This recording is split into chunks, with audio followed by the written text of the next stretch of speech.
Le créateur du manga numéro 1 était sur le point de le ruiner avec la pire fin de l'histoire, mais le destin ne pouvait pas laisser un tel désastre générationnel se produire.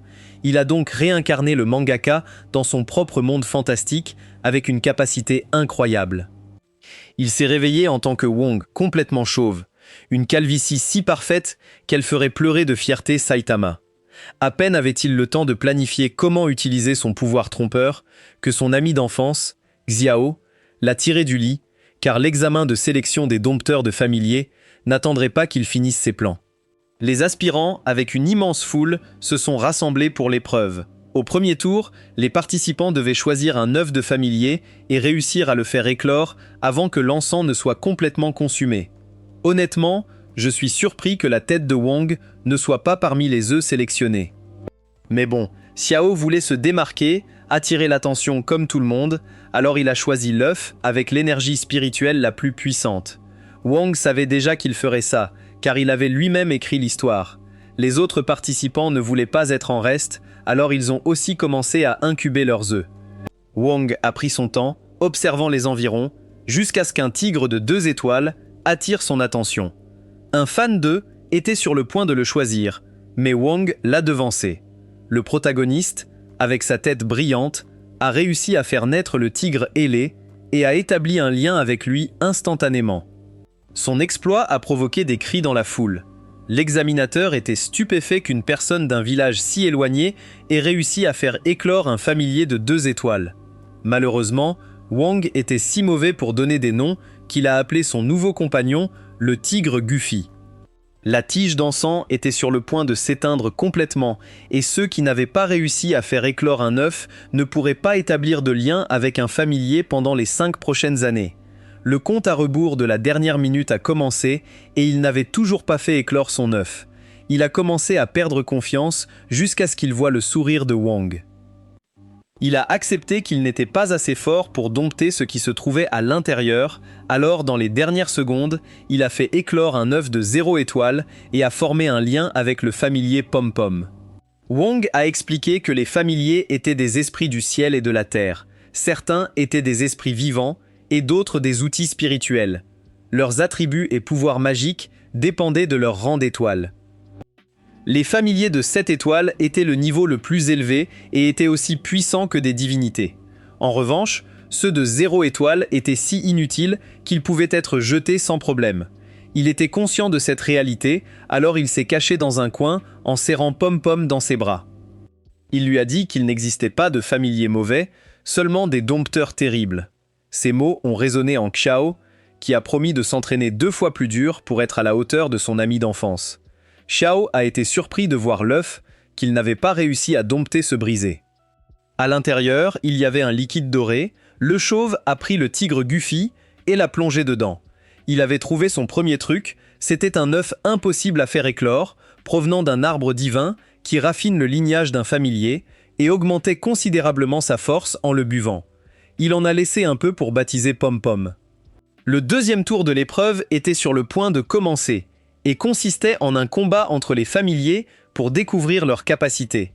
Le gagnant obtenait un accès à l'évaluation finale et serait emmené au dirigeable. Wong s'est avancé et a proposé de combattre tous les candidats en même temps pour terminer plus vite. L'examinateur l'a autorisé, car cela ne contrevenait pas aux règles. Les autres candidats se sont sentis offensés qu'ils pensent pouvoir les vaincre seuls.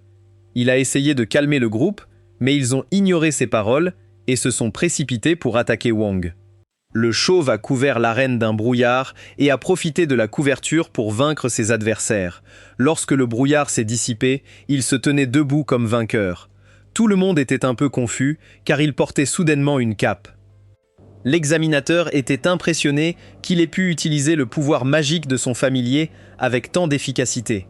Wong a assuré sa place sur le bateau en route vers l'île pôle Est pour l'épreuve finale. Il lui a dit au revoir alors que le bateau partait et lui a promis qu'il se retrouverait bientôt. Wong espérait qu'il continuerait son entraînement et deviendrait plus fort, car il avait besoin de son pouvoir pour ses plans. Le chauve a croisé son ancien ami et son acolyte en train de terroriser un des finalistes en passant. Il ne voulait rien avoir à faire avec l'intimidateur, alors il a averti Akai de ne pas s'en mêler, ce qui n'a pas plu à Wan, qui a envisagé de le prendre comme subordonné. Pendant ce temps, le Cabeza Brillante est arrivé dans la salle d'examen. Le tigre Guffy avait la résistance d'un enfant gâté, il ne voulait donc pas entrer car cela nécessitait de subir une punition pour révéler son attribut. Guffy a essayé de s'échapper, mais il s'est retrouvé dans une salle cosmique avec des méduses flottantes. Après la procédure, il a été révélé que le tigre Guffy avait des attributs de bois et de vent. Son potentiel était de niveau céleste. Après l'examen, le duo est allé manger, Wong s'est brûlé la bouche avec une boisson chaude et a fini par ressembler à une fille fraîchement rasée. Il avait de la peine pour lui, alors il lui a léché la blessure. Wong a donné un coup sur la tête de son familier en sortant de la cafétéria et lui a dit de ne plus jamais le toucher. Ce léchage a produit un miracle, car Wong a vu ses cheveux devenir violets et abondants. Une fille avec des lunettes a essayé de lui demander des directions, mais elle était tellement captivée par lui qu'elle s'est enfuie. Wong était confus jusqu'à ce que Guffy lui montre ses nouveaux cheveux. Il a rapidement réalisé que son familier possédait la magie de bois la plus rare, appelée Everspring. Elle pouvait guérir la plupart des blessures rapidement et, une fois maîtrisée, avait le potentiel d'affecter la réincarnation. Wong s'est alors donné pour mission de récupérer la pilule de fusion spirituelle. C'était un ancien remède divin permettant au duo d'obtenir temporairement une force équivalente à celle de 4 étoiles. Lorsqu'il a dessiné sa manche, il l'avait placée derrière un panneau, près de la porte de la salle de contrôle. Il est allé sur le pont pour la récupérer, mais s'est arrêté en voyant la patrouille de l'examinateur. Une annonce a également été faite pour informer qu'il survolait l'île Shingi. Elle était célèbre pour son abondance d'herbes spirituelles pouvant être utilisées pour l'alchimie. L'attention de Wong a été attirée par la fille qui l'admirait, qui était harcelée par Aki. Le tyran voulait lui prendre son familier oiseau pour le manger. Les autres finalistes ont hésité à aider la fille, car le familier de Aki était de 2 étoiles. Les examinateurs n'allaient pas intervenir car les combats étaient autorisés. Woon a fait un pas en avant et a exigé que les harceleurs relâchent la fille. Il a commencé à mépriser son leader. Aki n'allait pas tolérer ce manque de respect et s'est fusionné avec son familier. D'accord, le système de pouvoir de cette série vient de devenir un peu plus intéressant. Won a reconnu l'effort de Aki, mais n'a pas été impressionné par sa transformation, disant que c'était une imitation bon marché comparée à l'authentique. Aki a lancé une attaque rapide, mais Guffy a été plus rapide et a soulevé Won dans les airs. Le chauve a couvert la zone de brouillard, le capitaine du navire a dégagé une partie en accélérant. Cependant, le brouillard restait épais dans la zone de combat, tandis que les deux s'affrontaient. Wang a épuisé Aki avec ses mouvements et a terminé le combat par un coup de genou qui a envoyé l'agresseur voler contre la porte de la salle de contrôle. Tous ont loué Wang pour avoir affronté l'oppresseur. Au milieu du tumulte, Guffy a récupéré la pilule de fusion spirituelle. Chien était l'examinatrice principale à bord et était un peu excitée par le combat. Elle voulait participer à l'action et a essayé de punir Wang pour avoir presque provoqué un accident avec sa petite manœuvre de brouillard. Tout ce qu'il devait faire était de survivre à un de ses attaques et il serait pardonné. Wang savait que ce serait sa fin s'il acceptait, alors il a fait un discours sur l'injustice de le punir pour avoir aidé les opprimés. Il est sorti du dirigeable car il avait déjà obtenu tout ce dont il avait besoin. L'île Chingi était la prochaine destination parfaite car il pouvait utiliser les herbes pour raffiner la pilule. Il se souvenait aussi qu'il y avait une femme très utile sur cette île. Cependant, des bandits allaient attaquer son village très bientôt. Guffy le tenait pendant qu'il descendait, mais il l'a lâché pour éternuer lorsque les cheveux de Wang ont commencé à tomber sur son visage. Wang a commencé à tomber en piqué. Biri et ses amis récoltaient des herbes quand elles ont vu un objet tomber. Elles ont pensé que c'était une étoile, elle a fait un vœu pour que quelqu'un vienne et l'extraire de cette vie ennuyeuse. Pendant ce temps, la bande de chauves qui terrorisait l'île avait perdu son leader. Xiang se proclama nouveau chef, car le vautour de son prédécesseur l'a accepté. Sa grande proclamation fut interrompue lorsque Wang tomba dans la cachette de la bande. Tous se mirent en alerte maximale, prêts à éliminer l'intrus. Ils ne réalisèrent même pas que Xiang était inconscient, étendu au sol comme s'il prenait le soleil. La bande baissa sa garde dès qu'elle vit que Wang était chauve. Ils étaient amicaux avec ceux qui, comme eux, souffraient de calvitie. Le vautour ne voulut pas accepter le nouvel arrivant et tenta de l'attaquer, mais Wong s'en débarrassa rapidement, le transformant en nourriture pour la bande. Tous avouèrent détester cette créature. À ce moment-là, Sang s'était déjà réveillé et tenta de gagner les faveurs de Wong. Wong ne tomba pas dans ses faux éloges et l'assomma d'un coup. Il le nomma officiellement responsable du nettoyage des toilettes de la bande. Ensuite, il utilisa le pouvoir de guérison de Guffy pour faire pousser les cheveux de ses nouveaux subordonnés, gagnant ainsi leur loyauté. Le capitaine Chauve voulait qu'on l'aide avec quelque chose. Le lendemain matin, certains hommes allèrent dans la forêt avec leurs nouveaux cheveux et attirèrent l'attention des amies de Vice. Elles furent attirées vers le village, laissant Vice seule, tandis que Wong observait la fille aux cheveux verts depuis un arbre. Il ne pouvait pas attirer son attention en sauvant le village de l'attaque des bandits, car il avait pris le contrôle de la bande avant cet incident. Wong vit son opportunité en la trouvant détendue avec son familier peu entraîné, mais étrange, nommé Kui. Wang fut émerveillé par l'ampleur de l'attaque sous l'arbre, se croyant un maître, et proposa de l'entraîner, mais la fille s'intéressait beaucoup plus à Guffy. Elle se sentit aussi un peu à l'aise, car Wang montrait son sous-vêtement, sans réaliser qu'il avait déchiré son pantalon en esquivant. Elle fut impressionnée par la douceur et la brillance de sa tête. Les choses empirèrent lorsque ses subordonnés perdirent aussi leurs cheveux, et les femmes du village les poursuivirent, pensant que les bandits avaient essayé de les tromper. Wang se retira avec ses hommes, cependant, Vai ne pensait pas qu'ils étaient de mauvaises personnes. La bande de chauves se retira un peu et se rassembla à nouveau dans leur cachette, où Wang leur parla de son plan pour qu'ils cessent d'être des bandits. Sa bonté naturelle attira de nombreux familiers de bas niveau que les chauves réussirent à apprivoiser, rendant la bande plus forte. Plus tard, Kui construisit un château de pierre que Wang transforma en son foyer. Ce service, ainsi que les paroles de Baiji, changèrent l'opinion des habitants sur les criminels chauves. En un mois, Wodong avait réuni toutes les herbes nécessaires pour raffiner la pilule de fusion spirituelle. Il prévoyait de terminer le processus cette nuit-là, mais avait un mauvais pressentiment. Il avait raison, car lorsque Bai Ye revint au village, elle le trouva vide. Elle sursauta en voyant le garçon apparaître derrière elle. Il s'était joint à l'escouade et avait rassemblé tous les habitants sur la place du village. Il la lâcha et lui présenta ses nouveaux camarades. Le capitaine de l'escouade s'appelait Li Hui. Il attira l'attention de tous et révéla qu'ils avaient été envoyés par le Conseil de l'Est pour éliminer la bande des chauves. Les habitants montrèrent leur inquiétude en entendant cela. Viji expliqua que les bandits s'étaient réformés sous le commandement de leur nouveau chef. L'escouade Faucon s'en moquait et voyait la bande comme un groupe de malfaiteurs. Plus tard, Wan avait complètement raffiné la pilule. Il ne pouvait pas être interrompu pendant 4 heures après l'avoir prise, car son corps devait l'absorber.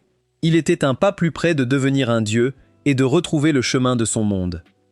Il a partagé la pilule avec le tigre Guffy pendant qu'il se reposait. Bai est allé prévenir la bande du plan de l'escadron Faucon. Malheureusement, ils l'ont suivi jusqu'au quartier général. Xiao avait des doutes sur l'attaque. Le Hui comprenait son point de vue, mais le capitaine pensait que c'était son devoir d'appliquer la justice. Ils ont attaqué le quartier juste au moment où Bai Yi arrivait pour les avertir. Tous sont sortis en hâte, alors que la porte principale était en flammes. Xiao est entré avec son familier, qui s'appelait maintenant Don Yuan. Ce dernier a grandi et a écrasé tout sur son passage, laissant les criminels vaincus. L'escadron a avancé vers la forteresse, mais n'a pas pu la traverser avec ses attaques. Le Hui a dit à ses hommes de s'arrêter, car il avait une idée pour forcer Wang à sortir. Wang venait de finir d'absorber la pilule, mais Guffin continuait à l'assimiler, donc il restait endormi. Le chef des chauves a été alerté par le bruit et s'est penché pour trouver Vi attachée à un pilier, prête à être brûlée. Les villageois avaient aussi été capturés et accusés de sympathiser avec les criminels. Xiao s'est opposé aux actions de son capitaine, mais ce dernier lui a dit que c'était pour la justice. Wang a essayé de se convaincre qu'il n'allait pas sortir pour les aider, mais il a fini par sauter et a terrifié avec un puissant coup qui a mis l'agresseur hors de combat et a libéré Bai. Les autres membres de l'escadron Faucon ont lancé diverses attaques avec leurs familiers de 2 étoiles, mais Wang les a facilement esquivés, se moquant même d'eux pour qu'ils fassent mieux, alors Wang s'est présenté avec un coup de son épée en bambou. Hua est resté confus car Hua était le deuxième protagoniste de son manga. Mais à ce stade de l'histoire, il ne devait pas être sur l'île. Le capitaine a ordonné à tous de s'arrêter pendant qu'il attaquait avec son familier de 3 étoiles. Son attribut de feu était une mauvaise combinaison pour le vent de Guffy, mais Wong espérait toujours que son compagnon se réveillerait, car un seul coup de l'attaque de Le Hui serait dévastateur. Pour l'instant, il ne pouvait que esquiver. Les autres ont essayé de le freiner avec des attaques de soutien, mais ont échoué. Xiao a reçu l'ordre d'aider car Wang battait les membres les plus faibles de l'unité à une vitesse incroyable. Xiao se souvint du conseil que Wang lui avait donné sur la façon de faire face à des adversaires rapides. Il l'a mis en pratique et a envoyé Wang voler contre la porte. Xiao se sentait coupable, mais il ne pouvait pas rester les bras croisés en voyant ses camarades se faire blesser. Xiao ne reconnaissait pas son ami d'enfance à cause de ses longs cheveux violets, mais il pensait qu'il était devenu plus aveugle. Le capitaine a porté un coup direct et a lancé une technique explosive qui, apparemment, a atteint Wang.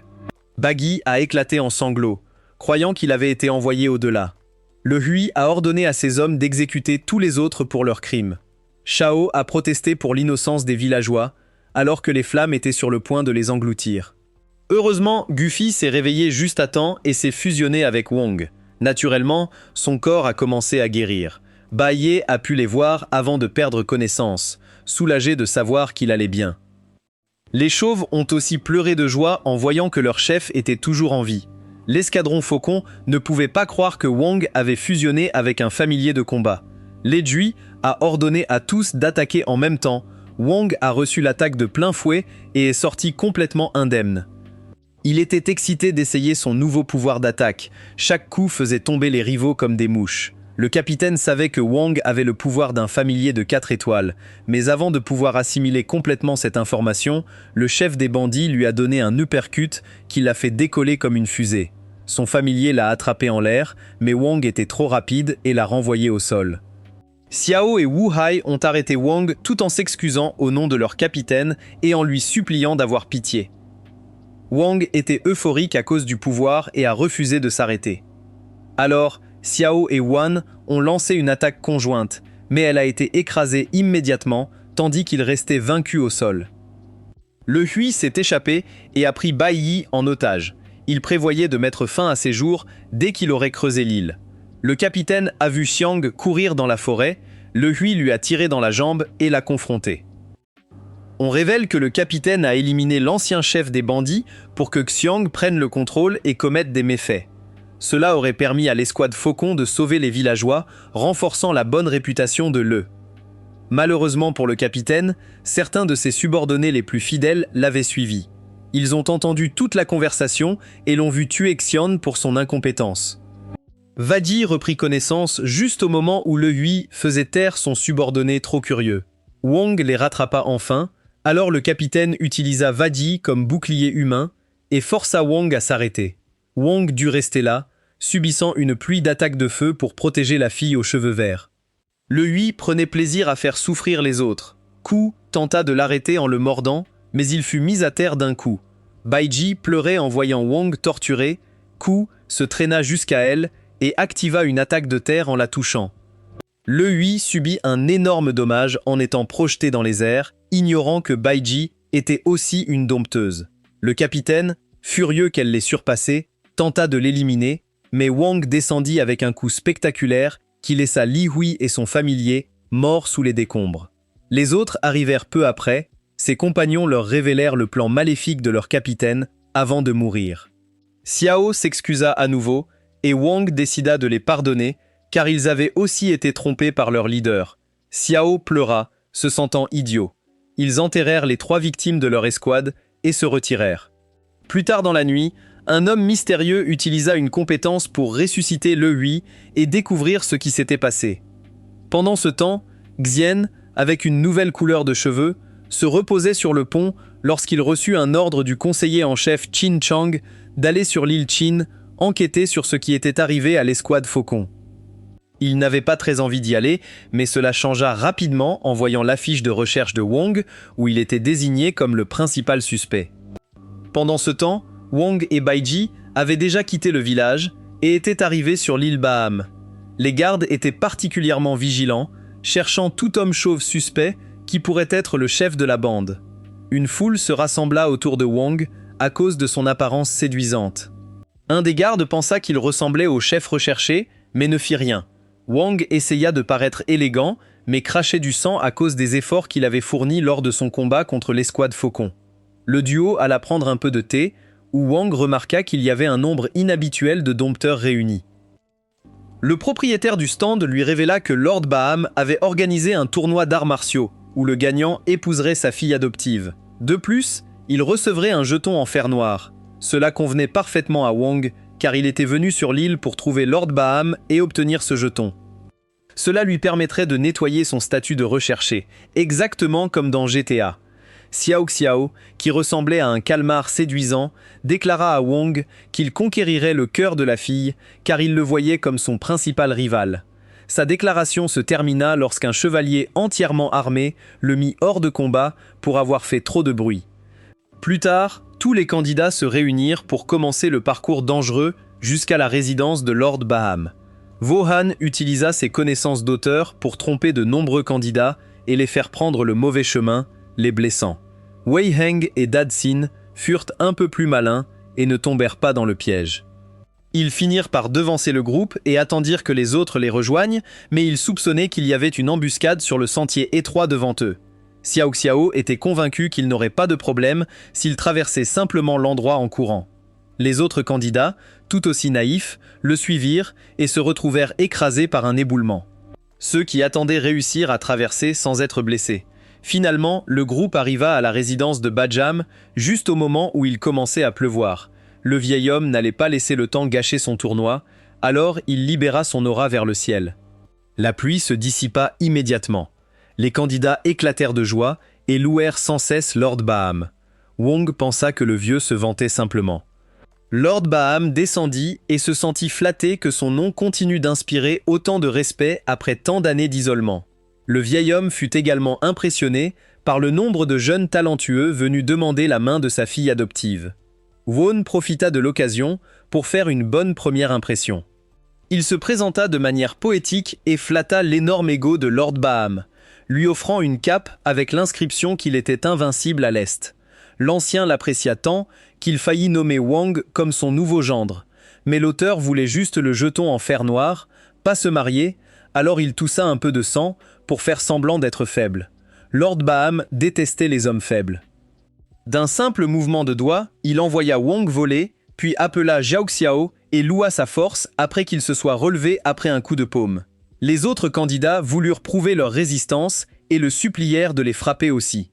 Le chevalier en armure frappa Xiao Xiao avec son casque et révéla qu'il était en réalité Kenan. Elle ne croyait pas qu'aucun des candidats était assez bon pour sa sœur.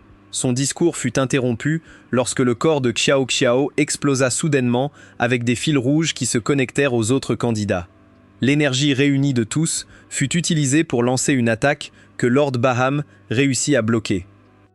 Un étrange parasite tomba sur sa main et elle s'en débarrassa d'un coup de main. Wang remarqua qu'il s'agissait d'un appât sanguin utilisé par des dompteurs sombres. Le chef de l'attaque s'appelait Louis et il se moqua de Lord Baham car apparemment son familier était mort dans un certain incident. L'ancien se mit en colère en voyant qu'ils utilisaient cette vile sorcellerie pour causer une telle destruction et il frappa ses poings l'un contre l'autre, envoyant une onde d'énergie contre les attaquants. Les dompteurs sombres réussirent à la neutraliser tandis que Lucie restait debout avec un sourire arrogant. Wang comprit immédiatement qu'ils avaient pu arrêter une technique de si haut niveau parce qu'ils utilisaient le pouvoir du sort catastrophique conducteur de sang. Dans l'histoire originale, ce sort apparut pour la première fois durant l'arc de la calamité du Conseil. Le sort restait actif grâce à un groupe d'élite de dompteurs sombres appelé l'œil sanglant. Cela se faisait par le sacrifice de dompteurs et de leurs familiers. Wang Daxin et Wei Han pensèrent que c'était une bonne occasion de gagner des mérites, s'avançant pour faire face à la menace. Cependant, Lord Baham ne voulait pas que les jeunes risquent leur vie tant qu'il était là. Il révéla que les restes de son familier de 6 étoiles, Baxia, étaient devenus l'île Baxia. L'ancien utilisa le pouvoir résiduel de son compagnon pour faire tomber une pluie de météorites qui anéantit les dompteurs sombres. Louis réussit à peine à s'en sortir vivant. Il savait qu'il serait réduit en cendres si Bajam utilisait à nouveau cette technique. Gon était assez proche pour réaliser que l'ancien avait épuisé toutes ses forces. Il l'aida à maintenir les apparences, insistant pour qu'il puisse s'occuper des attaquants et arrêter le sort. Au fond, Lord Baham était heureux de pouvoir leur laisser cette tâche.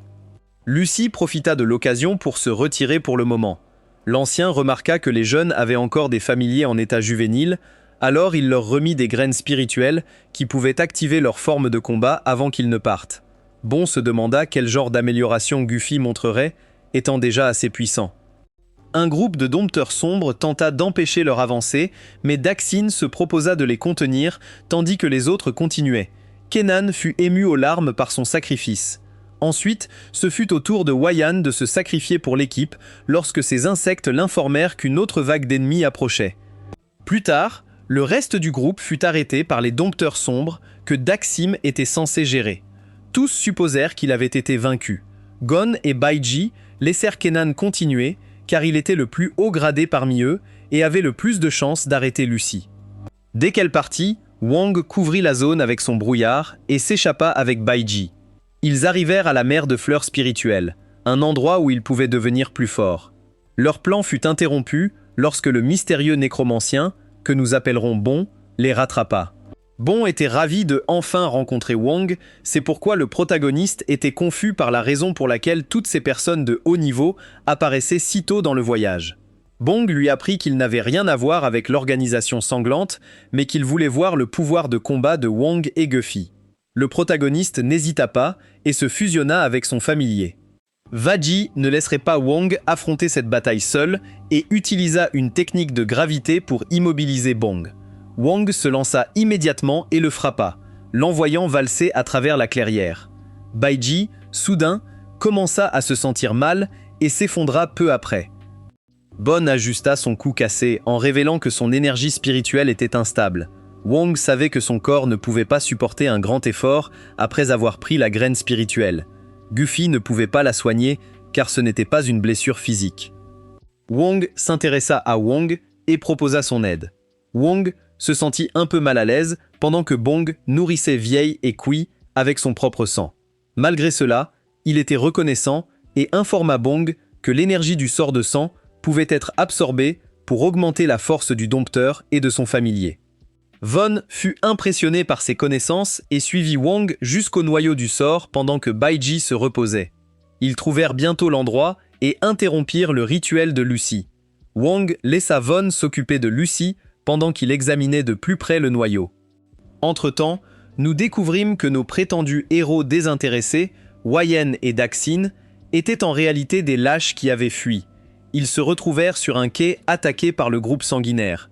Les lâches luttèrent pour monter à bord d'un dirigeable qui venait d'accoster sans savoir qu'il appartenait à Yian. Leur enquête sur l'île Qinghe les avait naturellement conduits à l'île Baham. Elle était furieuse que les dompteurs sombres aient causé tant de chaos dans sa terre natale. Elle mobilisa son unité, déterminée à se venger. Ses cheveux passèrent de blanc à blond en partant. Yao Xin était également l'un des officiers à bord et éprouvait un intérêt romantique pour Tian. Grâce à lui, il se révéla que Tian était la fille adoptive pour laquelle Lord Baham avait organisé la compétition.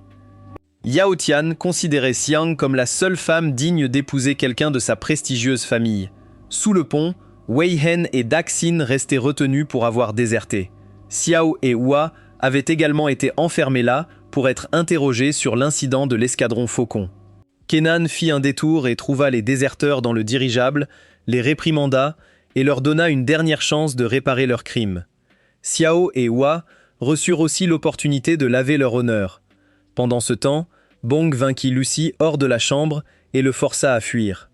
Lucy avançait en titubant dans la forêt comme un animal blessé. Il croisa Baiji et tenta de l'attaquer pour récupérer son énergie.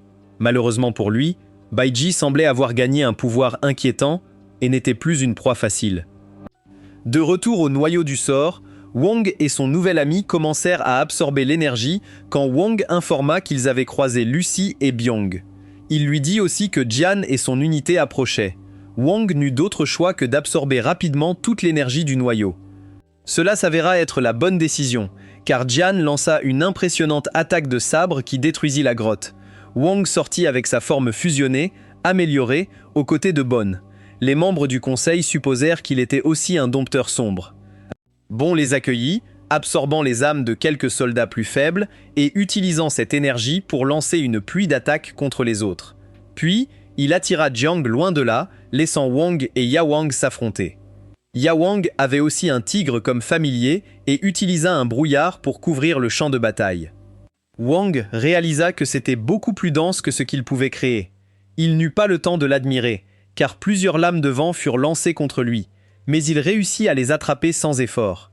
Il contre-attaqua avec un coup de poing que Yaohan bloqua avec une relique familiale, mais celle-ci se brisa au contact. Wuhan tenta d'utiliser le noyau du sort pour provoquer une énorme explosion, mais il apparut avec son familier et l'engloutit avant qu'il puisse détonner. Yawang prit Wang par surprise et le frappa avec une rafale d'énergie qui le projeta au sol de la forêt. Le combat entre Wang et Yan ne commença même pas, car Boon se rendit. Pendant ce temps, Boon se remit rapidement du coup, réalisant que Guffy avait débloqué sa forme de combat et hérité d'une partie du pouvoir de Baxia. La marque du dompteur de Boon avait également changé. Boon partit à la recherche de Baiji et la trouva inconsciente près d'un arbre. La zone était complètement dévastée par la bataille, et Louis était là, vaincu. Elle s'est finalement réveillée quand Wang l'a appelée, mais elle ne se souvenait de rien. Wang savait qu'il y avait quelque chose qui n'allait pas, mais pour l'instant, il voulait juste aller réclamer leur récompense auprès de Lord Baham. Plus tard, tout le monde s'est réuni à bord du dirigeable et Bone a été amené à bord, fortement attaché. Wang était surpris qu'on l'ait capturé, mais ce qui l'a vraiment choqué, c'est que Bone ne l'ait pas dénoncé. Pourtant, Wang voulait trouver une occasion d'obtenir des réponses sur ce que Bone avait fait à Biège. Yaohan interrompit ses pensées pour évaluer ses capacités. On lui attribua même le mérite d'avoir vaincu Lucie. Lord Baham a également parlé en bien de lui, si bien que le mandat d'arrêt contre lui a été annulé. Yawang avait grandi entouré de luxe. Il n'aimait donc pas avoir les mêmes choses que les autres. C'est pourquoi il demanda à Wang de rompre son contrat avec Guffy. Wang était stupéfait par une demande aussi absurde, mais Yawang lui donna du temps pour réfléchir. Chien observait Won depuis le pont supérieur et pensait à le vaincre, ayant remporté le tournoi martial de son père. Il se concentra ensuite sur la découverte des raisons pour lesquelles l'organisation sanglante avait attaqué l'île. Ils espéraient obtenir des indices en interrogeant Boon. Peu après, le dirigeable arriva sur l'île de l'Ouest, une grande métropole. Les villageois, qui n'avaient jamais visité une si grande ville, étaient impressionnés par tout ce qu'ils voyaient. Leur émerveillement prit fin lorsqu'une annonce importante fut faite. Ils confondirent Wang dans sa forme fusionnée avec le chef du groupe qui avait attaqué l'île de Baham. Cette version de lui redevenait un homme recherché, bien que personne ne sache qu'il s'agissait de Wang. Il donna sa carte aux filles pour qu'elles aillent faire du shopping pendant qu'il se rendait à une réunion avec Qin Shang et les autres hauts membres du Conseil de l'Est. Il présenta le jeton de fer noir que Lord Baham lui avait remis et avertit les hauts responsables que quelqu'un prévoyait de causer des problèmes pendant l'examen. Dans l'histoire originale, un dompteur noir s'infiltrait pour voler l'épée légendaire maudite prison de sang. Wang demanda à être nommé examinateur et sa demande fut acceptée grâce au jeton de fer noir. Plus tard, il se réunit avec Vaji et lui demanda de faire semblant de ne pas le connaître lorsqu'il serait sous sa forme chauve. Pendant ce temps, un familier nommé Sylph observait Wang à travers une des caméras et en était captivé. Sylph était une examinatrice assistante. Yaouchi voulait faire un contrat temporaire avec elle pour qu'elle l'aide. Elle refusa, préférant travailler avec Wang, tandis que les candidats se réunissaient pour le premier tour de l'examen.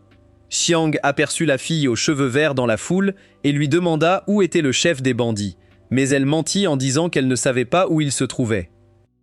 Son attention fut détournée vers Hua, qui avait rencontré un autre membre de son clan nommé Hong. L'arrogant Emo se moqua de Hua pour avoir utilisé une épée en bambou et avoir perdu le droit d'utiliser une vraie épée. Hong lui souhaita bonne chance avec sarcasme avant de s'en aller. Deux des dompteurs vétérans interrompirent la conversation pour donner le coup d'envoi à la première épreuve. Les candidats devaient utiliser l'attaque la plus puissante de leur familier contre le pilier du ciel, qui changerait de couleur selon le rang du familier. La couleur elle-même n'importait pas. Cependant, il y avait une marque minimale que la couleur devait atteindre pour que le candidat puisse passer à l'étape suivante. Plus le coloris montait haut sur le pilier, plus l'attaque était puissante. Le dompteur vétéran Jay fit une démonstration pour tous. Le premier participant échoua et se mit à pleurer. Ensuite, ils appelèrent Viggy. Son nervosisme était évident lorsqu'elle lança son attaque de pierre. Elle échoua complètement et faillit frapper les autres candidats. La peur d'être éliminée et de ne pas pouvoir être auprès de Wong fit réapparaître ce pouvoir sinistre. Qui adopta sa forme adulte, tandis qu'ils contrôlaient parfaitement leur attaque de terre qui enveloppait le pilier. Ainsi, ils réussirent. Xiang commenta à quel point c'était impressionnant, mais la fille aux cheveux verts ne se souvenait pas de ce qui s'était passé. Puis, ce fut le tour de Hua, qui réussit avec une impressionnante attaque de glace. La test a aussi révélé que son familier était de 2 étoiles. Kon ne put s'empêcher d'essayer de surpasser Hua, endommageant le pilier avec une attaque non autorisée. Les autres candidats étaient stupéfaits, mais pas les dompteurs vétérans. Hong dut s'excuser pour son intervention, étant un participant tête de série avançant automatiquement au 2e tour, donc il n'avait pas besoin de participer. D'autres candidats échouèrent avant que Xiang ne soit appelé. Tous le méprisaient parce que son familier était de rang 0, mais les incrédules restèrent muets lorsque l'attaque de Xiang illumina le pilier jusqu'au sommet et l'endommagea. Ye mentionna qu'il y avait une rumeur selon laquelle l'espèce pompon avait un lignage spécial avec le potentiel d'évoluer en un familier légendaire de 1er niveau. Une bouteille de vin vola vers Xiang pendant qu'il célébrait. Il sut que c'était son ami d'enfance qui l'avait lancé. Wong était heureux de voir que Xian était arrivé sur l'île du pôle Ouest. Leurs retrouvailles furent interrompues car c'était le tour de Wong d'attaquer le pilier. Buffy se transforma en sa forme de combat, surprenant les dompteurs vétérans, car ils n'avaient jamais vu un tigre ailé comme ça. Le familier révéla que le chauve avait entraîné une nouvelle forme de combat pour le tigre ailé. Cette génération de novices était considérée comme extrêmement talentueuse. Wen lança plusieurs lames de vent contre le pilier. La couleur atteignit exactement la ligne d'approbation. Les impatients commencèrent à parler mal de lui. Ce qu'ils ne savaient pas, c'est que l'aura du Calvo surpassait celle de n'importe quel gourou obsédé par l'apparence. Wong s'éloigna de la pose classique des mains dans les poches, tandis que le pilier explosait comme dans un film. Les participants tête de série observaient depuis le balcon, assez surpris qu'un participant ordinaire puisse être si fort. Le garçon émo, amer, tenta de minimiser cet exploit. Tous les têtes de série avaient différentes raisons de vouloir réussir l'examen. Certains aspiraient au statut et au pouvoir, tandis que d'autres cherchaient l'opportunité de choisir n'importe quel trésor dans la célèbre voûte. Quelle que soit leur motivation, tous voulaient gagner.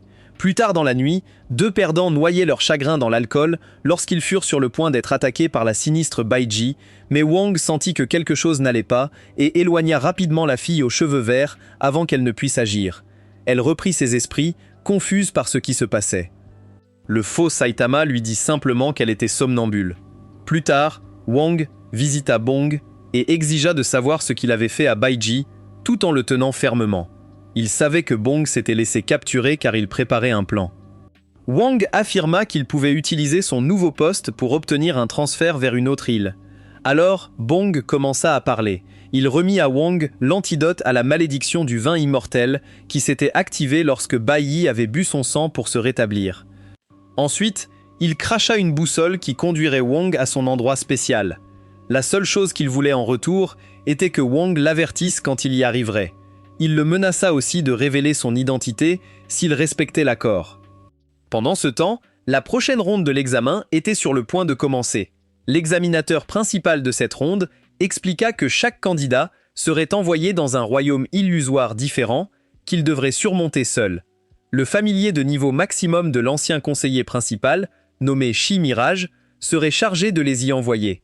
C'était aussi la principale défense de l'île du pôle Ouest et la raison pour laquelle les dompteurs obscurs ne pouvaient pas attaquer le quartier général. Pendant ce temps, Wang prit sa place en tant qu'examinateur et forma un contrat temporaire avec Sylph qui était complètement fasciné par lui. Il savait qu'elle n'était loyale qu'au dompteur le plus séduisant. Comme prévu, Guffin n'était pas du tout content de la nouvelle venue, ce qui créa une certaine tension entre eux. Wang tenta de soudoyer Wang pour qu'il lui cède Sylph, en échange de n'importe quoi qu'il voulait, dans le dépôt de reliques de la famille Lin. Wang ignora le noble et entra dans le royaume illusoire. Son objectif était de donner l'antidote à Baiji et de récupérer l'épée prison de sang. Il remarqua que la fille aux lunettes qu'il avait sauvée s'appelait Ushu. C'était une misophobe dont l'esprit de combat ne s'activait que face à la saleté. Les autres candidats luttaient contre leurs illusions respectives, mais l'examinateur principal fut stupéfait de voir que Viji avait surmonté une illusion de difficulté avancée. Cela la plaça en première position du classement. Wang ne voulait pas qu'elle attire autant d'attention. Il se rendit d'abord dans l'illusion de Xiao et confirma que l'antidote fonctionnait, empoisonnant les animaux avec le sang de Bong avant de leur administrer l'antidote. Certaines créatures infectées finirent par attaquer Xiao Xiao. Wang demanda à Sylph de donner à Xiao un score supérieur à celui de Bai Yi pour les avoir vaincus. Cela le mit en numéro 1, prenant ainsi la vedette à Bai Yi. Ensuite, Wang reprit sa forme chauve pour présenter l'examen. Il utilisa sa carte d'examinateur pour choisir sa propre illusion. Il choisit le site d'essai qui cachait le meilleur point de téléportation vers la zone restreinte où se trouvait l'épée Blood Prison. Il était convaincu que le familier Simirage ne détecterait pas facilement son intrusion. Le principal problème était qu'il devrait affronter une version plus forte de lui-même pendant l'épreuve. Yawan se rendit compte que quelqu'un était entré en retard à l'examen et alla enquêter. Il arriva dans l'illusion de Wang.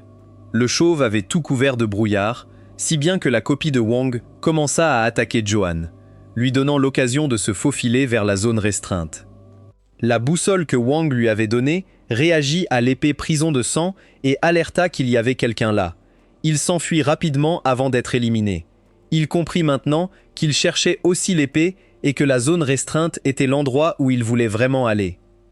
Il décida de détruire la boussole et de répandre ses fragments sur les créatures de l'illusion. Celles-ci absorbèrent les fragments et devinrent sauvages. Cela rompit également le lien de Bou, qui ne savait plus ce qui se passait à l'extérieur.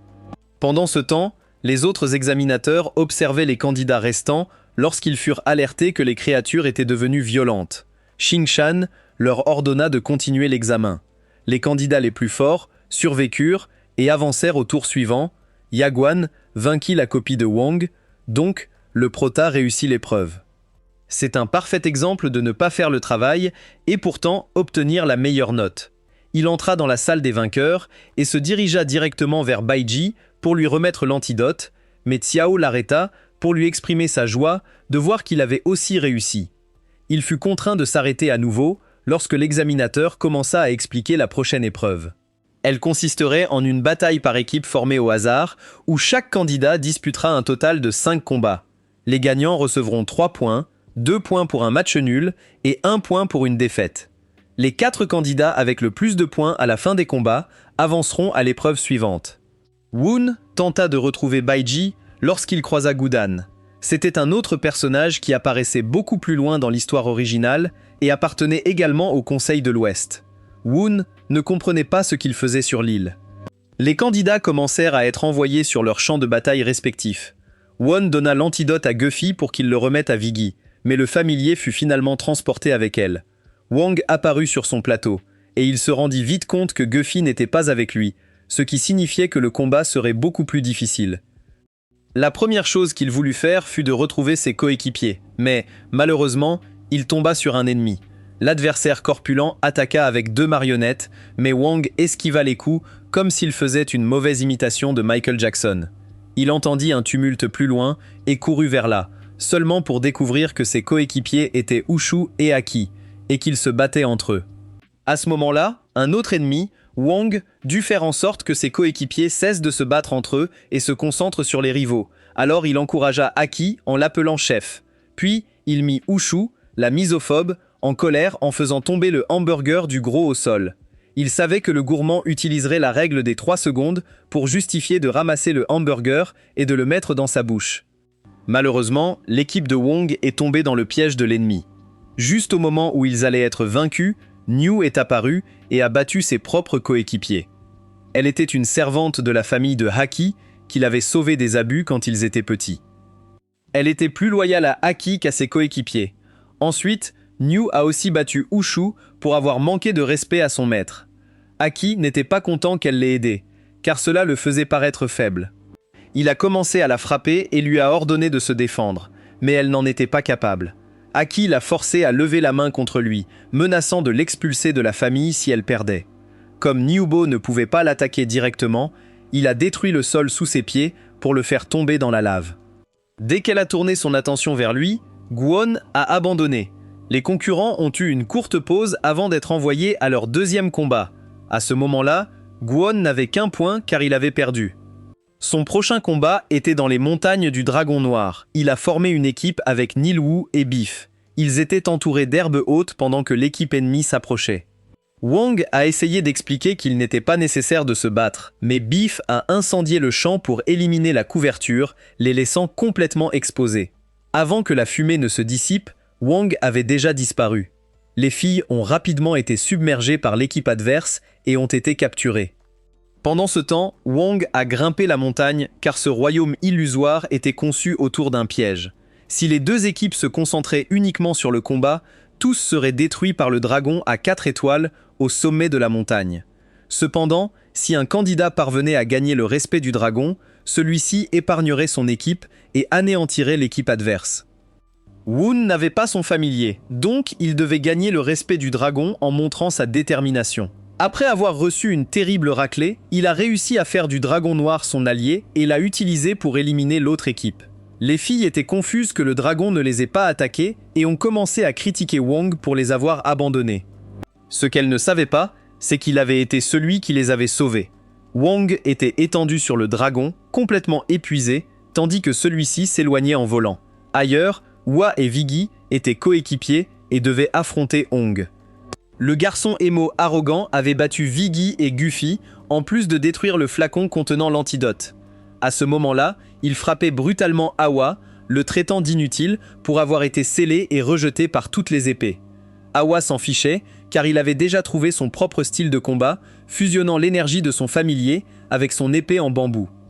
Il a frappé Hong avec une attaque de glace, mais ce n'était pas suffisant pour le vaincre. Le garçon émo a mis Wab à terre, tout en se remémorant son enfance.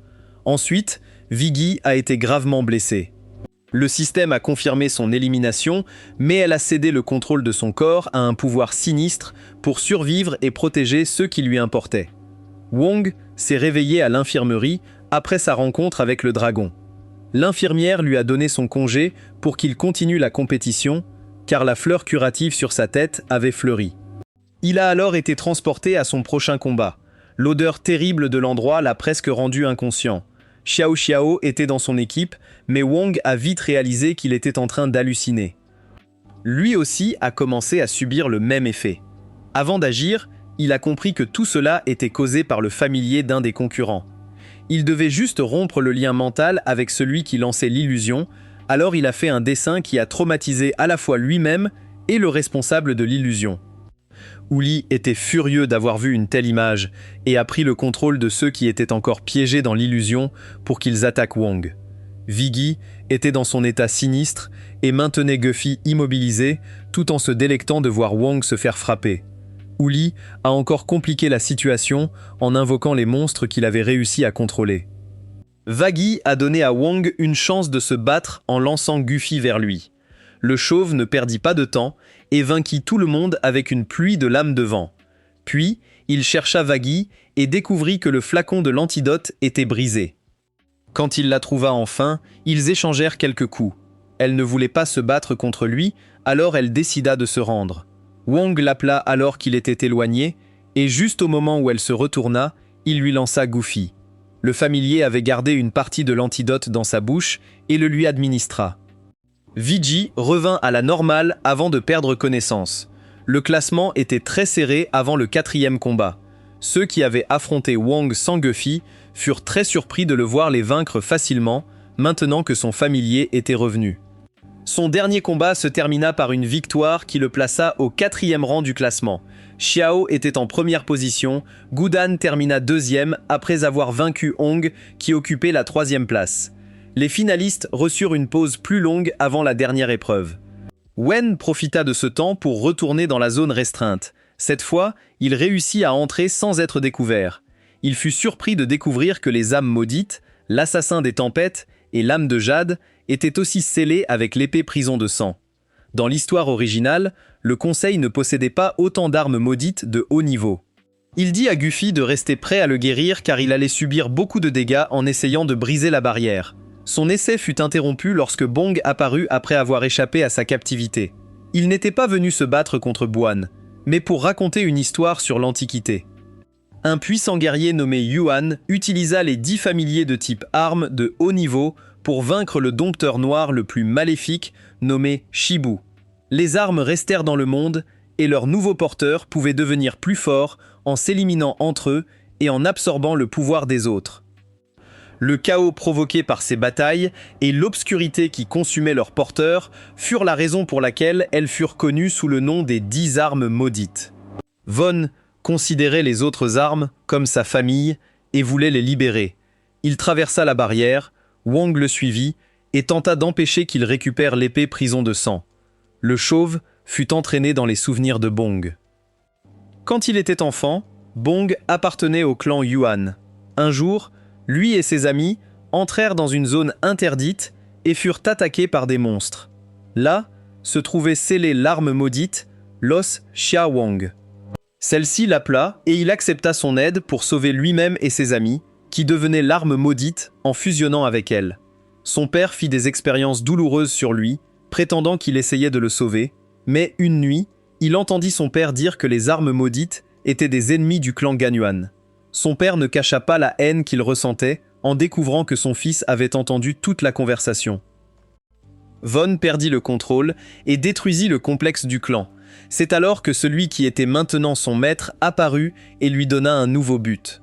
Bong se demanda qui pouvait être cette personne. Il revint à la réalité, mais Bong était toujours piégé dans ses souvenirs. Le chauve tenta de récupérer l'épée prison de sang, mais celle-ci le rejeta. Il supposa que la présence des autres armes rendait très difficile l'établissement d'un contrat avec elle par la force. Wong décida de se retirer pour le moment et d'attendre une autre occasion d'obtenir l'épée. Il s'en alla avec Bon, qui reprit conscience pendant qu'il volait. L'arme maudite décida de collaborer avec Wong, car leurs objectifs actuels coïncidaient. Wong laissa tomber Bon dans un lac une fois qu'il s'était suffisamment éloigné. Pendant ce temps, Ixia préparait le terrain pour l'épreuve finale. Il se déplaçait un peu plus lentement qu'avant, mais Ti et Yan comprenaient que le familier avait perdu son maître et continuait de protéger l'île tout en accueillant les examens. Un appel de Xingshan interrompit leur conversation, leur annonçant que le conseil principal avait ordonné aux dompteurs vétérans de renforcer la ligne de front. Le leader de l'organisation sanglante et le masque Van Guan étaient apparus sur le champ de bataille. Les deux femmes étaient inquiètes car les défenses de l'île pôle Ouest seraient trop vulnérables, avec tant de dompteurs de haut niveau absents. Zinzan leur assura que tout irait bien tant que le familier à 6 étoiles serait là. La finale continua d'attirer une énorme foule. Ce serait un tous contre tous entre les 4 meilleurs. Hong se retira pour des raisons personnelles et Xiao Xiao prit sa place après avoir terminé 5e par chance. Jan était la dompteuse de plus haut rang sur l'île, supervisant la compétition. Yao Xiao et Kenan étaient à ses côtés. Wan était ravi de voir combien Xiao avait progressé. Ils se tapèrent dans la main avant d'entrer dans leur portail. Wan chercha l'action et trouva Gudan en train de combattre Xiao. C'était un combat équilibré car les deux avaient des familiers capables de se multiplier et d'attaquer tant qu'ils avaient assez d'énergie spirituelle. Gudan n'aimait pas la pureté qu'il voyait dans les yeux de Xiao et tenta de l'éliminer avec un tir de canon. Wong arriva juste à temps pour bloquer l'attaque. Il dit à Xiao de rester en arrière car il était encore trop inexpérimenté pour affronter un tel ennemi. Le chauve ne fut pas surpris lorsque Gudan bloqua son attaque, car l'homme possédait le familier à 4 étoiles, connu sous le nom de l'Ordre Royal, Shiovalish. Gudan décida de prendre le combat au sérieux et invoqua la reine. Ne voulant pas rester à l'écart, il rejoignit Wong. Le chauve ne se souvenait pas de la capacité de Gudan, mais il reçut un rude rappel lorsque Xiao le poignarda dans le dos. La reine pouvait contrôler une personne pendant 3 secondes. Xiao tomba dans le désespoir en réalisant ce qu'il avait fait. Il commença alors à absorber l'énergie spirituelle de lui-même, faisant évoluer Tan Yuan jusqu'à 3 étoiles, prenant la forme d'une gigantesque baleine. La créature s'abattit comme une bombe sur Gudan, mais il réussit à résister à l'impact. Pendant l'attaque, son masque se brisa et révéla son identité. Tous furent furieux de découvrir qu'il appartenait au Conseil de l'Ouest. Les habitants de l'Est détestaient le Conseil de l'Ouest, encore plus que les Dompteurs sombres, car ils les avaient abandonnés pendant la guerre contre le ciel. Cela avait provoqué des blessures mortelles chez l'ancien conseiller-chef. Gudan fut immédiatement disqualifié pour avoir enfreint les règles. Peu après, Xiao se réveilla sur Gufi et Kung lui expliqua tout ce qui s'était passé. Shao Xiao commença à marcher, pensant que tout le monde avait trop peur de l'affronter. Soudain, une fissure apparut dans le royaume illusoire, et elle était sur le point d'absorber Xiao et Wang. Wang comprit immédiatement que quelque chose de mauvais s'était produit, et ils avaient raison, car le masque Van Guan lança une attaque dévastatrice contre le stade. C'était précisément l'attaque dont Wang avait essayé de les avertir. Le masque Van Gohan utilisa sa capacité à changer d'apparence pour prendre la forme de l'ancien conseiller-chef. Cela trompa complètement ainsi, lui permettant de s'approcher suffisamment pour arracher le cœur du familier. Ensuite, il brisa le sceau qui maintenait les armes maudites fermées. Xian découvrit qu'il s'agissait d'un imposteur et l'attaqua, mais elle fut abattue d'un seul coup. Le masque Van Gohan permit aux armes maudites de se nourrir de la terreur de la foule. Cependant, l'épée prison de sang ne répondit pas à ses ordres, réalisant qu'elle avait déjà choisi un nouveau maître, quelqu'un qui avait un tigre à ses côtés comme familier. Pendant ce temps, dans le royaume illusoire, Wang dut révéler son identité aux cheveux violets à Xiao pour pouvoir utiliser le sceau d'examinateur et revenir. En même temps, les dompteurs novices essayaient d'ouvrir un chemin pour évacuer les gens. Baiji ressentit une forte douleur dans la poitrine. Depuis l'apparition du masque Van Guan, Xian n'avait cessé de l'attaquer, mais ses coups étaient aussi efficaces que ceux d'un nouveau-né, très peu efficaces. Yoxian essaya aussi d'aider avec une explosion d'énergie, mais causa encore moins de dégâts. Dès qu'il comprit qu'il n'avait aucune chance de gagner, il décida de se retirer.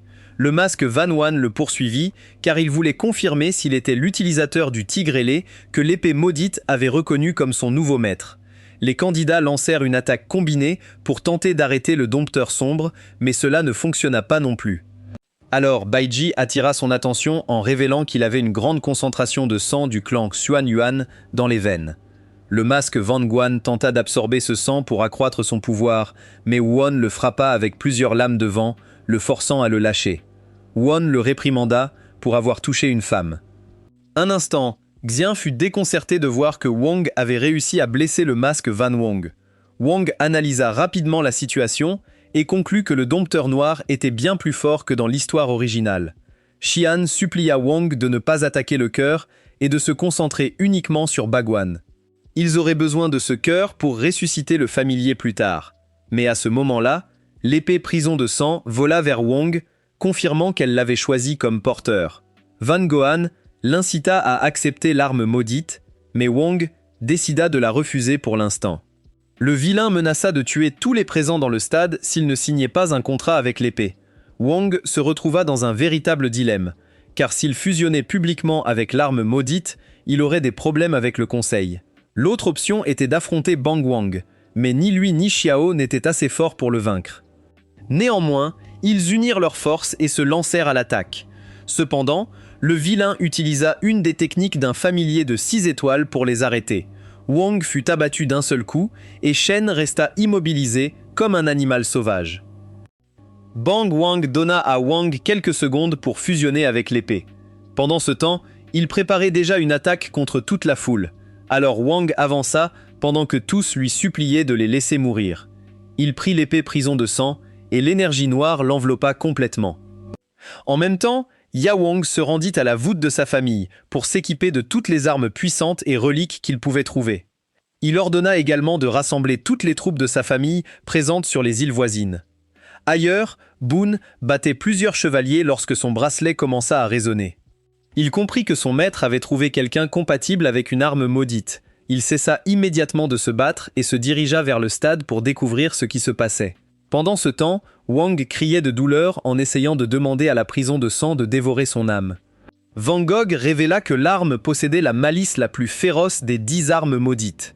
Il ne croyait pas qu'il était possible de résister à sa corruption. L'énergie noire finit par se dissiper, marquant la fin de la bataille intérieure. Van Gohan était convaincu que Wong avait été consumé. Il ne fut pas surpris lorsque Wong s'approcha de Bai Ji pour la dévorer, car il était normal que celui qui devenait une arme maudite désire le sang du clan Yuan. Wong pointa l'épée vers le visage de Bai Yi, elle accepta avec un sourire d'être dévorée par lui. Wong arriva juste à temps pour être témoin de ce moment. Van Wong encouragea Wong à absorber son sang, mais à la dernière seconde, Wong se retourna et lança une attaque contre le vilain. En réalité, Wong n'avait jamais perdu conscience. Le dompteur noir fut surpris qu'il ait réussi à garder son calme et décida de se retirer cette fois-ci. Néanmoins, il assura qu'il attendait avec impatience leur prochaine rencontre. Le vrai corps de Van Gogh n'était pas là, il n'utilisait qu'un corps marionnette. C'est pourquoi il disparut, ne laissant que le masque. Boone sortit furieux en voyant que son maître avait été vaincu. Son arme maudite à la main, il se prépara à combattre. Cependant, Guan parvint discrètement à un accord avec lui, ce qui poussa Boone à choisir de se retirer pour l'instant. Avant de partir, il promit de venger son maître. Ensuite, Boone tourna son attention vers la fille aux cheveux verts, dont le rôle principal dans l'histoire semblait être de s'évanouir. Il était convaincu que son énergie spirituelle se stabiliserait une fois que son familier atteindrait les 3 étoiles. Ce furent les armes maudites qui éveillèrent le sang du clan Xuan Yuan qui coulait dans ses veines. En tant qu'auteur de l'histoire, Wang savait aussi qu'il possédait ce même lignage. Shang assura que les renforts du conseil arriveraient très bientôt. Il a aussi promis de dire que Wang avait dû faire un contrat avec l'arme maudite pour les sauver. Wang se sentit soulagé d'entendre cela. Cependant, ce soulagement fut de courte durée. Une flèche traversa son torse. Yaguan était arrivé à la tête d'une armée prête à éliminer Wang pour s'être fusionné avec une arme maudite. Tous trouvèrent injuste qu'on le punisse après avoir sauvé l'île Polo West. Shien et plusieurs autres dompteurs s'interposèrent pour le protéger. Worth ne voulait plus de sang versé. Il reconnut qu'il était maintenant porteur d'une arme maudite et proposa de s'isoler pour apprendre à contrôler son pouvoir. La foule continua de protester. Wang avait confiance que le conseil corrigerait cette injustice après avoir examiné les événements. Chill était toujours amoureuse de lui et voulait l'accompagner pendant son exil. Wang accepta avec plaisir, car les compétences de la fille lui seraient très utiles. Chill trouva un fragment de l'âme de Ji Mirage et le remit à son cœur pendant que l'infirmière s'occupait d'elle. Tout le monde pensait que la situation était résolue. Cependant, le discours de Yaoan, insistant pour éliminer Wang, réveilla Bai Ji, qui voulut empêcher cela. Il ordonna à Ku d'adopter sa forme de combat et d'attaquer l'armée. Le familier pouvait changer la taille de son arme en forme de pilier, alors il la rendit gigantesque et commença à balayer l'armée comme des moustiques. Yaoan tenta de bloquer les attaques avec les nombreuses reliques qu'il avait apportées, mais le pilier géant les détruisit toutes et le projeta violemment au sol. Won arrêta le coup final de Bai Yi et lui demanda de se calmer. Il ne pouvait pas croire que Yaoan était si faible et lui demanda même s'il avait acheté son rang. Malgré la raclée qu'il venait de recevoir, Yaoan continuait de proférer des menaces. Xian le réprimanda pour avoir fui le champ de bataille et ensuite attaqué un membre du conseil. Il lui ordonna de quitter l'île Polo West et de réfléchir à ses actions. De plus, il informa que tout serait rapporté au conseiller en chef. Bai Yi serait également puni pour avoir attaqué l'armée du clan Lin. Wong supplia qu'on ne soit pas sévère avec elle, car la fille aux cheveux verts ne savait pas comment fonctionnait la haute société. Xiang était convaincu que le conseil serait indulgent, car l'attaque de Bai Jin n'avait causé aucune victime mortelle. À ce moment-là, Kenan interrompit pour informer que l'âme de Simirage ne fusionnait pas avec son cœur. Le fragment d'âme s'envola et entra dans son corps. Le jeune homme fut transporté dans un monde onirique, où le familier de 6 étoiles lui révéla qu'il possédait le véritable sang du clan Johan, tout comme son ancien maître. C'était la raison pour laquelle il pouvait abriter le fragment d'âme de Simirage. Le familier lui expliqua qu'il devait se reposer dans son corps pour récupérer. Comme il était encore trop faible, Simirage cacherait temporairement son sang pour que le masque Van Guan ne puisse pas le découvrir. De plus, il lui remit le sceau des 5 éléments, une technique de domptage qui avait rendu célèbre l'ancien conseiller en chef. Le familier lui demanda de s'entraîner sérieusement et de devenir plus fort. Pendant ce temps, dans le stade, Baiji retrouva son état normal. Wang commença à se demander si le tempérament féroce qu'il avait montré était dû à l'éveil de son sang Johan. Quand ses yeux étaient verts, elle restait la fille douce et innocente de toujours, mais quand ils devenaient rouges, elle se transformait en une personne forte et extrêmement violente. Juste quand tout le monde pensait que le cauchemar était terminé, la flotte de patrouille aérienne apparut et ouvrit le feu sur Baiji. La flotte était dirigée par les oncles de Yawan. Il alla se plaindre auprès d'eux de l'humiliation subie aux mains de Baiji et Wang.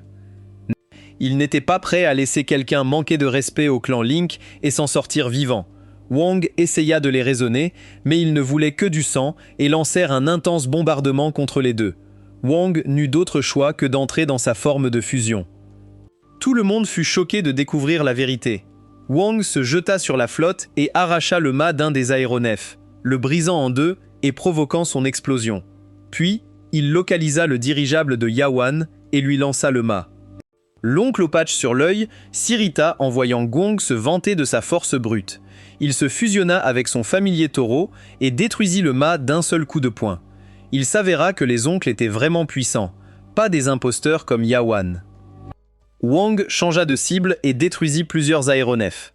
À ce moment-là, Zi apparut pour confirmer si Wang était vraiment le criminel le plus recherché. En le voyant sous sa forme fusionnée, elle fut horrifiée. Wang l'assomma d'un simple coup de doigt et activa la capacité de sa boîte d'objets. Il y mit Bai Yi pour la garder en sécurité. Comme l'endroit était complètement en désordre, elle décida de l'organiser pour passer le temps. Pendant ce temps, Wang attaqua à nouveau Yawan, mais ses fils l'empêchèrent de recevoir le coup le plus violent.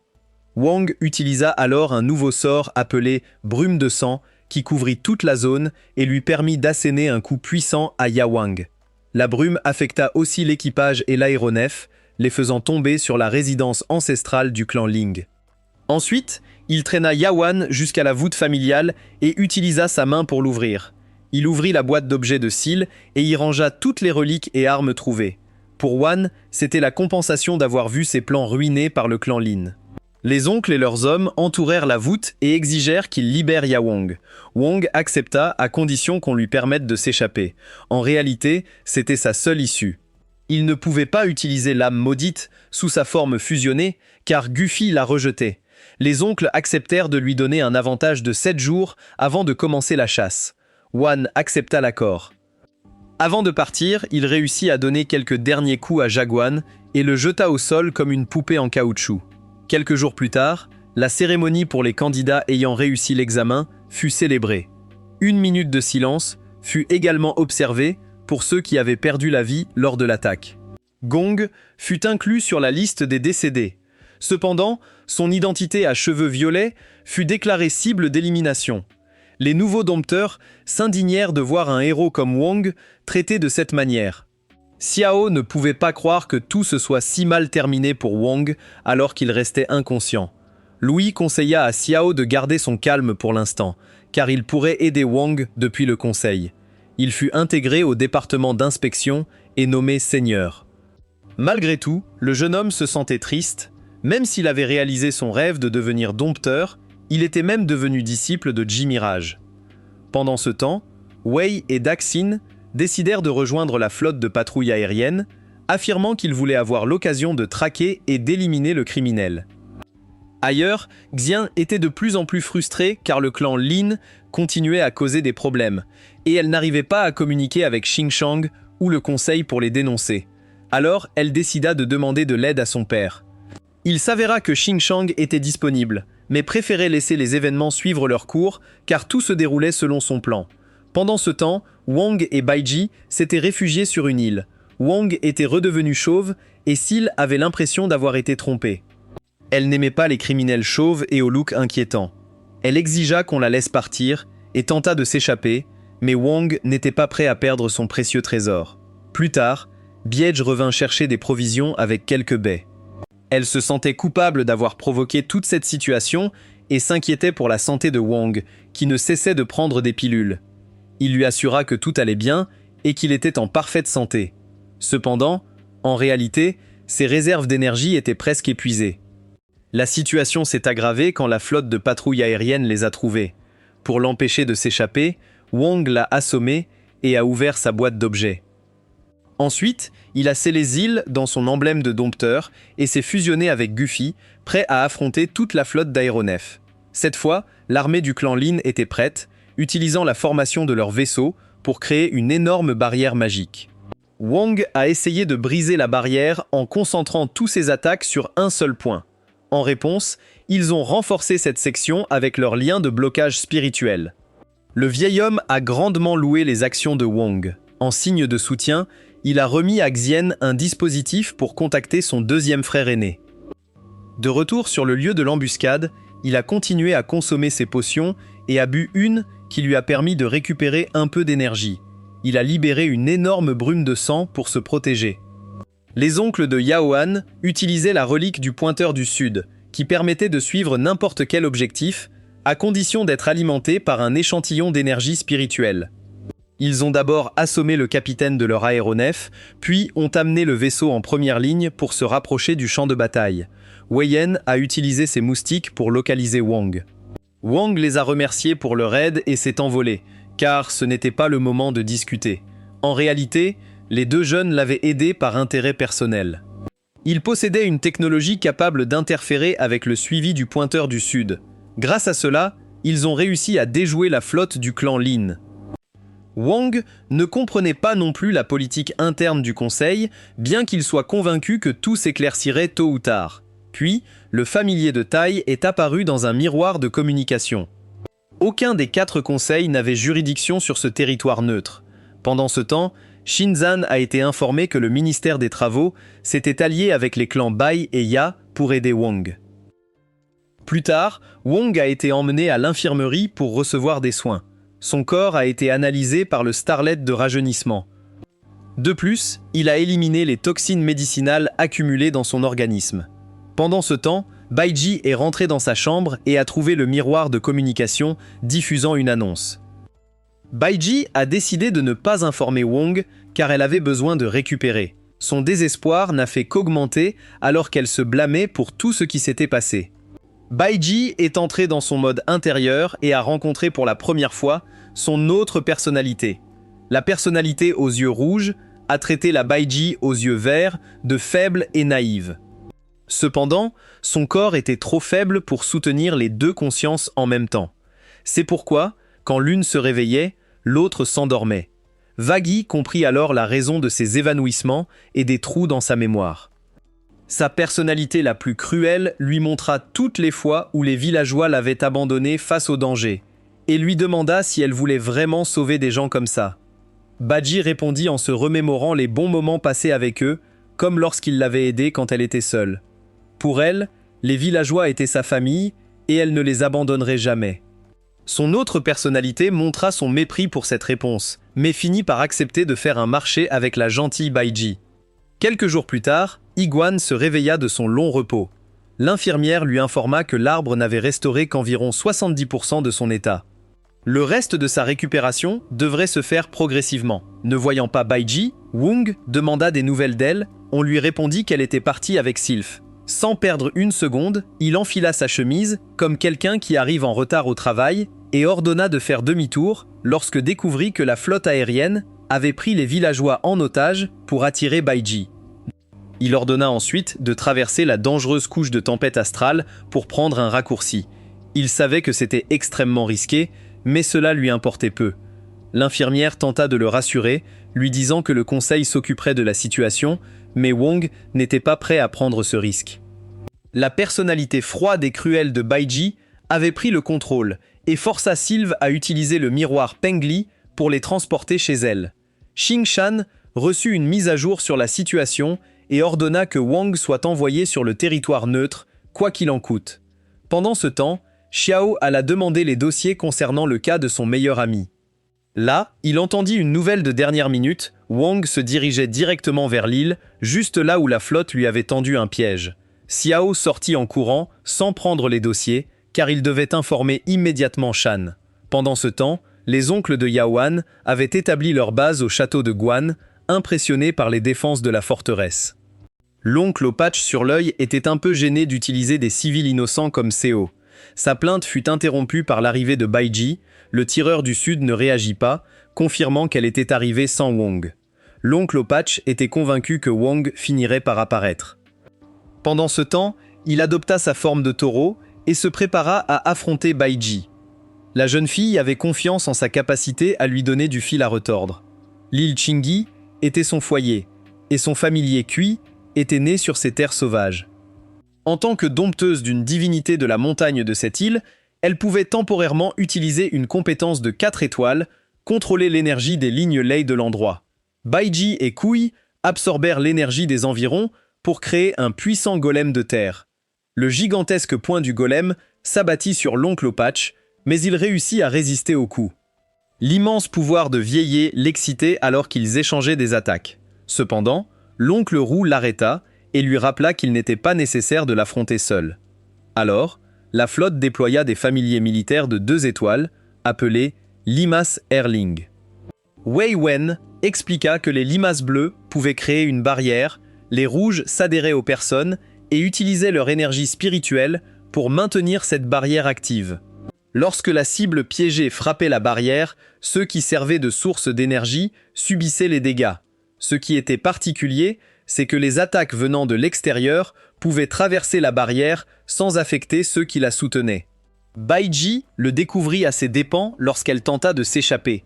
En le faisant, elle entendit les cris de douleur des villageois. Ils étaient la source d'énergie, maintenant la barrière active. Elle pouvait la briser, mais cela tuerait sa propre famille dans le processus. Elle n'eut d'autre choix que de se défendre contre la pluie d'attaques d'énergie que la flotte lançait contre elle. Pendant ce temps, le navire du ministère des Travaux était frappé par une tempête électrique. C'était précisément pour cela que la couche de tempête astrale était si dangereuse. Wong sortit sur le pont pour tenter d'harmoniser le pouvoir de Guffy avec celui de la prison de sang, car il avait besoin de l'épée maudite pour vaincre les 2 oncles. L'infirmière avait endormi tous ceux à bord car elle voulait parler en privé avec Wong. Il interrompit son entraînement et se présenta comme Chi, membre de la division de renseignement de l'inspection. Chi expliqua l'instabilité politique au sein du conseil à cause du conflit entre le clan Ling et l'alliance anti-Ling. La division connaissait bien l'arrogance du clan Ling et était d'accord pour qu'il soit puni. Cependant, l'alliance anti-Lin voulait profiter de cette occasion pour détruire complètement le clan Ling, ce qui pourrait déclencher une guerre civile. C'est pourquoi Chi supplia Wong de renoncer et de continuer son voyage vers le territoire neutre. S'il coopérait, il serait récompensé par sa propre île et pourrait revenir au conseil lorsque la situation se calmerait. Wang fut contrarié de voir qu'on s'attendait à ce qu'il abandonne Baiji au moment où elle avait le plus besoin de lui. Il fit clairement comprendre qu'il n'était pas ce genre de héros parfait, prêt à sacrifier la femme qu'il aimait pour le bien commun. La colère qu'il ressentit pendant ce discours lui permit finalement de maîtriser la prison de sang. Shi et les autres évacuèrent le vaisseau pendant que Wong entamait sa descente finale vers l'île. En apprenant cela, Shin-chan s'irrita, car cette décision risquait de ruiner tous ses plans. Pendant ce temps, Bai Yi continuait de subir le bombardement incessant. La vieille femme qui l'avait élevé ne put plus le supporter et lui dit d'oublier les autres et de s'enfuir. Cependant, certains villageois ne voulaient pas mourir et lui criaient de se taire. La impitoyable Baiji n'était pas prête à abandonner son peuple, car elle avait fait une promesse à son autre personnalité. Les hommes étaient sur le point de lui donner le coup fatal quand le pointeur du sud commença à indiquer le ciel. Les débris du vaisseau commencèrent à tomber, tandis que Wang plongeait. Baiji se sentit soulagé de le voir, Wang sauta et adopta sa forme fusionnée. Cependant, l'homme au bandeau lui attaqua en plein vol, le faisant s'écraser au sol. L'homme, transformé en un énorme taureau, se jeta à nouveau sur lui avec une hache de scarabée. Wang bloqua l'attaque et les deux commencèrent à échanger une intense pluie de coups. L'homme au bandeau fut surpris par la force de Wang, et le roux réalisa que son frère était dépassé, et tenta de distraire Wang en attaquant Baiji. Elle réussit à peine à se défendre. Pendant ce temps, la combinaison des attaques de Wang brisa la défense de l'homme taureau et l'envoya valser. Il semblait sur le point de pleurer en essayant de comprendre comment Wang était devenu si puissant. Il était convaincu qu'il allait mourir lorsque Wang le souleva en le tenant par la tête d'une seule main, comme un ballon de basket. Heureusement pour lui, Wang arrêta le coup final et détourna son attention pour aider Bai Ji. L'homme roux réussit à immobiliser Wang, ce qui permit à l'homme au bandeau de s'accrocher à une de ses ailes. Wang était si désespéré de sauver Viggy qu'il se déchira une de ses propres ailes pour attaquer l'homme roux. Il lui porta un coup brutal qui le fit voler. L'homme invoqua à nouveau son familier, un poulpe, qui immobilisa et empoisonna Wang. Pourtant, Wang réussit à se libérer et commença à frapper sauvagement l'homme roux comme dans un combat d'arts martiaux. L'homme taureau tenta de l'arrêter, mais Wang l'écarta comme une simple gêne. Quand tout fut terminé, le visage de l'homme roux ressemblait à celui d'une chirurgie esthétique ratée. En voyant que leur chef était en difficulté, l'équipage de l'aéronef tira sur Bai Ji. Wang courut immédiatement pour la protéger et bloqua l'attaque. Cela donna aux hommes l'occasion de s'échapper vers leur aéronef. L'homme au bandeau ruina le moment émouvant du couple en ordonnant à tous les canons d'ouvrir le feu. Wang brandit la prison de sang et dévia l'attaque, détruisant plusieurs aéronefs. Il se lança ensuite personnellement pour en abattre quelques autres. Enfin, il revint auprès de Bai Ji et resta à ses côtés. Elle comprit qu'elle avait perdu connaissance en ayant poussé son corps au-delà de ses limites. L'homme taureau refusa d'accepter la défaite, prit le contrôle d'un des canons et tenta de tirer sur Wang. Cependant, Xiao intervint. Il fit clairement comprendre que quiconque tirerait sur Wang perdrait la vie par ses mains. Peu après, Shane arriva à bord d'un navire de guerre fourni par son frère. Il ordonna de défier la barrière autour de Bai Ji et de libérer les villageois. Il demanda aussi à Wang de déposer les armes, lui assurant que le conseil punirait le clan Lin. Ignorant qu'elle avait perdu connaissance, ils prirent son silence pour un signe d'hostilité. Bai Yi ne laissa personne le voir s'effondrer, il la prit dans ses bras et l'emporta. Shang les laissa partir, Xiao pensa que Wang l'avait ignoré car il n'était pas à ses côtés quand il en avait besoin. Pendant ce temps, Bon fut attaqué par le porteur de la griffe du seigneur de la guerre. C'était une arme maudite permettant à son porteur de copier les compétences de tout familier de type artefact. Bon se retrouva acculé au bord d'un précipice, la cape de tempête astrale s'étendant en dessous de lui. Lorsque son attaquant exigea qu'il rende le masque, Bon préféra se jeter dans la tempête d'éclairs. En même temps, Xiao devenait plus fort presque par accident en trouvant l'arme maudite, tueur de tempête. Il était évident que l'arme finirait par le choisir. Après tout, il avait terminé premier de l'examen des dompteurs, pratiquement sans rien faire. L'histoire revient à Bai Yi, qui amena Wang à un endroit où il pourrait se rétablir en paix. De retour sur l'île du Sud-Ouest, Qin Chang punissait le clan Lin pour ses actions, destituant les deux oncles de leur poste à la tête de la flotte de patrouille aérienne. Comme si la raclée que Wang leur avait donnée ne suffisait pas, Ya Wang fut également démis de ses fonctions de capitaine de son unité. D'autre part, Ti dut renoncer à 6 mois de salaire à cause de la participation du ministère des Travaux à cet incident. En revanche, Xiaomi reçut une promotion grâce à sa réaction rapide, qui a aidé à empêcher la situation de s'aggraver. De plus, il reçut la mission de retrouver Wang et de corriger l'injustice que le conseil avait commise contre lui. En tant que conseiller principal intérimaire, Xing Shan précisa que tous devaient rester unis pour faire face aux 10 armes maudites qui avaient réapparu. Cependant, cela sera une histoire pour une deuxième saison, car la diffusion de ce donghua s'est terminée avec tous les chapitres résumés. J'espère que cette histoire vous a plu. Je trouve que c'est quelque chose de différent, quelque chose à apprécier par rapport à ce à quoi nous sommes habitués. Pour l'instant, il n'y a pas de nouvelles d'une suite. Le donghua est encore trop récent, mais il a beaucoup plu au public et a un bon budget. Les Chinois y mettent tout leur cœur. J'espère que ce résumé vous a autant plu que moi en le faisant. Pour ceux qui ont raté les détails, vous pouvez le voir dans l'œuvre complète. Pour ma part, pas plus. 500 commentaires pour continuer à apporter des séries comme celle-ci, un titre méconnu pour ceux qui ne veulent pas voir toujours la même chose. Et comme disait mon père, je vous abandonne.